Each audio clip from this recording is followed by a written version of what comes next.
Hello बच्चों, आइए प्रश्न को देखते हैं। एक द्विपद दे रखा है 3x की घात 2 बटा में 2 माइनस में 1 बटा में 3x इस पूरे की घात 15 के प्रसार में x से स्वतंत्र पद x जब 0 के बराबर नहीं है वो ज्ञात कीजिए। प्रश्न को हल करने से पहले इसकी मुख्य अवधारणा के बारे में चर्चा कर लेते हैं। मुख्य अवधारणा तो देखिए, सबसे पहली चीज हम लोग यहाँ पे ये देख लेते हैं कि कोई भी मानक द्विपद हम लोग उठाते हैं और इसका प्रसार कैसे करते हैं ये समझते हैं।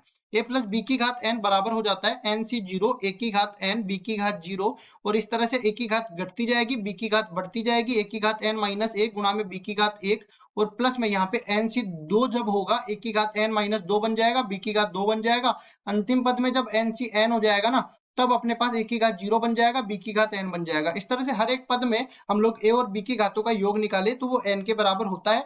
अब देखो टी आर प्लस वनवा पद मतलब व्यापक पद निकालना चाहूं तो ये एन सी आर गुना में a की घात n माइनस आर गुना b की घात r के बराबर ये बन जाता है। जहां पे ये द्विपद गुणांक एन सी आर, इसका मतलब संचय गुणांक भी होता है ये। इसका मतलब होता है कि n में से r वस्तुओं के चयन के तरीके, और इसका सूत्र होता है फैक्टोरियल n बटा में फैक्टोरियल r गुना में फैक्टोरियल n माइनस r के बराबर ये बन जाएगा। और यहाँ पे फैक्टोरियल n या क्रम गुणित n बताता है n और n से छोटी सारी की सारी प्राकृत संख्याओं के गुणनफल को। इस तरह से 3 2 1 तक चलता है ये। अब x से स्वतंत्र पद निकालना है तो पहले तो मैं द्विपद के बारे में बता देता हूँ जो सवाल में दिया गया है। इसमें 3x की घात 2 बटा में 2 माइनस में 1 बटा में 3x इस पूरे की घात अपने पास दे रखी है 15 के बराबर। यहाँ पे देखो a की जगह क्या दे रखा है 3x की घात 2 बटा में 2 और b की जगह अपने पास दे रखा है कितना माइनस में 1 बटा में 3x और n का मान दे रखा है 15 के बराबर। तो देखो यहाँ पे तुलना करेंगे। पहले तो मैं व्यापक पद निकाल लेता हूँ। इसमें व्यापक पद टी आर प्लस वनवा पद हो जाएगा एनसीआर मतलब 15 सी आर आ जाएगा। एक का मान कितना दे रखा है 3x की घात 2 बटा में 2 तो ये बन जाएगा 3x की घात 2 बटा में 2 इस पूरे की घात 15 माइनस आर बन जाएगा। और इसी तरह ये अपने पास देखो b की जगह क्या है माइनस में 1 बटा में 3x माइनस 1 बटा 3x इस पूरे की घात बन जाएगा r के बराबर। अब इसको थोड़ा सा सरल कर लेते हैं तो 15 सी आर तो ये रहेगा 3 बटा 2 इस पूरे की घात हो जाएगा 15 माइनस में आर और इसी तरह माइनस में 1 बटा 3 इस पूरे की घात हो जाएगा आर।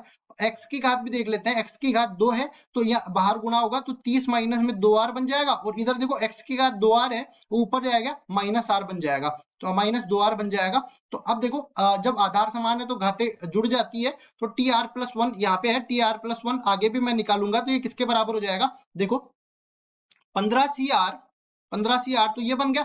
और यहाँ पे देखो जब मैं 3 बटा 2 की घात तो पहले इनको अलग ही लिख लेता हूँ, इनकी बाद में जरूरत पड़ने वाली है। माइनस 1 बटा 3 की घात आर इसको भी मैं ऐसे ही लिख दे देता हूँ। अब यहाँ पे x की घात कितनी बन जाएगी 30 माइनस में 4 आर के बराबर बन जाएगी ना। अब उसके बाद क्या कर लेते हैं देखो सॉरी मैंने यहाँ पे थोड़ी गलती कर दी है। यहाँ पे देखो x की घात नीचे r है तो ऊपर आके माइनस r ही तो बनेगी, माइनस 2r नहीं बनेगी। इसी तरह ये 2r और r जुड़ के 3 होगी ना कि 4 हो जाएगी तो ये 3r बन जाएगा। अब देखो यहाँ पे ये व्यापक पद बन गया और व्यापक पद में हमें ऐसा पद लेना है जब x से स्वतंत्र पद हो जाए मतलब x की घात उसमें 0 बन जाए। तो लिखेंगे प्रश्नानुसार गुणांकों की तुलना तो हम लोग बाद में करेंगे, पहले तो चर राशियों की तुलना कर लेते हैं। इसमें देखो x की घात 30 माइनस में 3r जो है जब x की घात 0 के बराबर हो जाएगा तब अपने पास वो x से स्वतंत्र पद बन जाएगा। अब ये देखो आधार समान है तो घातें भी तो समान होने वाली है। इनकी तुलना करने पर 30 माइनस में 3r बराबर हो जाएगा 0 के तो यहाँ से 3r बराबर हो जाएगा 30 के। इसको आगे हल करते हैं तो r का मान निकल के आएगा 10 के बराबर। अब देखो r का मान 10 के बराबर निकल के आ गया। अब हमें इनका गुणांक निकालना है तो टी आर यहाँ पे 10 प्लस एकवा पद निकालेंगे तो 15 सी 10 यहाँ पे बन जाएगा और 3 बटा 2 इस पूरे की घात हो जाएगा 15 माइनस 5 मतलब 10 के 15 माइनस 10 मतलब 5 के बराबर। इसके बाद में माइनस में 1 बटा 3 इस पूरे की घात हो जाएगी 10 के बराबर।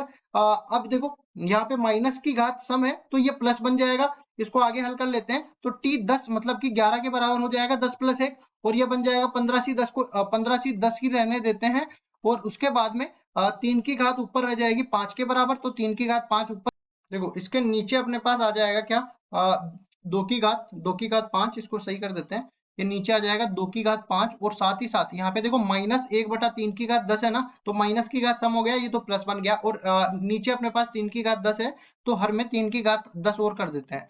अब देखो 3 की घात 5 ऊपर है 3 की घात 10 नीचे है तो कट के 3 की घात 5 नीचे रह जाएगा मतलब कुल मिला के अपने पास टी 11 का मान 15 सी 10 और गुणा में हो जाएगा कितना 1 बटा में देखो 2 की घात 5 गुणा में 3 की घात 5 जिसको मैं 6 की घात 5 लिख सकता हूँ। अब इसको मैं आगे खोलूंगा या तो देखो कई जगह इस तरह से भी अपने पास उत्तर दे रखा होता है, इसको मैं खोल भी देता हूँ। देखो ये क्या बन जाएगा, T11 बराबर 15 से 10 को खोलूंगा तो ये 15 गुना में 11 गुना में 14 गुना में 13 गुना 12 गुना 11 और ये फैक्टोरियल 10 इसी तरह रह जाएगा, क्योंकि फैक्टोरियल n बटा में फैक्टोरियल जब r होगा ना तो फैक्टोरियल 10 से इससे कट जाएगा और फैक्टोरियल n माइनस r मतलब 15 माइनस 10 ये 5 के बराबर हो जाएगा। फैक्टोरियल 5 के बराबर, जिसको मैं खोल देता हूँ, 5 गुना 4 गुना 3 गुना 2 गुना 1 के बराबर ये बन जाएगा। और साथ ही साथ इसके गुणा में अपने पास नीचे 6 बार आएगा, 6 5 बार आएगा, जिसको भी मैं लिख लेता हूँ यहाँ पे। देखो ये बन गया। अब इसके बाद जो कटने वाला है उसको काट देते हैं। तो देखो फैक्टोरियल 10 का मान फैक्टोरियल 10 से कट जाएगा और कुछ कटने वाला है। देखो 4 तिया 12 ये कट जाएगा और 5 दूनी 10 ये वाला भी कट जाए। 5 दूनी 10 नहीं कटेगा, इसको देखो एक बार हटा देते हैं। ये 10 वाला पद तो कोई है ही नहीं, तो यहाँ पे जो कट रहा है उसको पहले तो लिख देते हैं। ये देखो 4 तिया 12 ये कटा है, इसके अलावा और कुछ कटा है क्या? नहीं। लेकिन ये 5 इस 15 से कटेगा, ये 15 5 से कटेगा 3 बार। और कुछ देखो यहाँ पे 2 ये 14 को काटेगा 7 बार। और भी कुछ कट रहा है क्या? नहीं कट रहा। तो ये देखो यहाँ से ये 3 दूनी 6 ये वाला कट जाएगा 2 बार। अब और कुछ है क्या? नहीं, कुछ नहीं है। तो ऊपर तो अपने पास रह जाएगा 7 गुना 13 गुना 11 के बराबर। और नीचे क्या रह रहा है? नीचे अपने पास देखो 6 की घात 4 गुना में 2 के बराबर है। मतलब इसको कह सकते हैं 6 गुना 6 गुना 6 गुना 6 गुना 2 के बराबर ये आ गया। इसको देखो कोई बनिष्ठ गुणनखंड नहीं है तो सीधा ही हम लोग गुणा करके लिखते हैं। तो यहाँ पे ऊपर वाला तो अपने पास 7 गुना 13 गुना 11 इसको गुणा करते हैं। देखो ऊपर वाला देखो क्या बनेगा, अपने पास 1001 के बराबर बन जाएगा और नीचे वाला अपने पास 2592 के बराबर बन जाएगा। ठीक है, ये अपने पास T11 जो कि x से स्वतंत्र पद है। यहाँ पे x की घात तो 0 है सब में, तो x की घात 0 1 बन गया था, इसको मैंने लिया नहीं था यहाँ पे। तो अपने पास स्वतंत्र पद इसके बराबर आ गया। यही हमारा उत्तर है। आशा करता हूँ ये सवाल आपको समझ में आया होगा। धन्यवाद।